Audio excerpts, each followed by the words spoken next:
গাইবান্ধার সাগাটা উপজেলায় বিএনপি ও জামাতের নেতাকর্মীদের মধ্যে সংঘর্ষের ঘটনা ঘটেছে। এতে উভয় পক্ষের অন্তত ১৩ জন আহত হয়েছেন।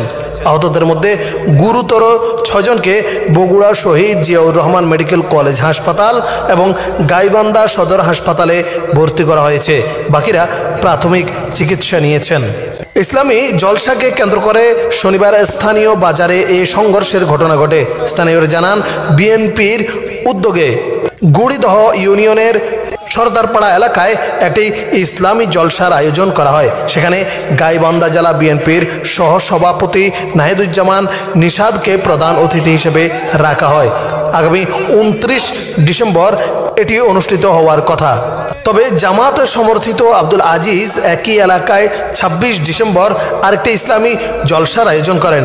ওই জলসাতেও নাহিদুজ্জামান নিশাদকে প্রধান অতিথি করা হলেও স্থানীয় বিএনপি নেতাদের নাম উল্লেখ না করায় দুপক্ষের মধ্যে উত্তেজনা সৃষ্টি হয়।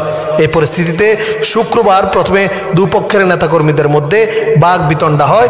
এরই ধারাবাহিকতায় শনিবার বিকেলে সাগাটা বাজারে উভয় পক্ষের মধ্যে ধাওয়া পাল্টা ধাওয়ার ঘটনা ঘটে।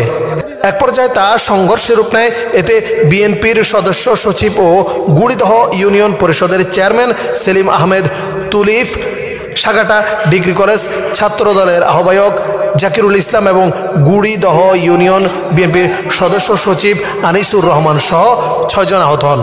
অন্যদিকে জামাতের ৭ জন আহত হন।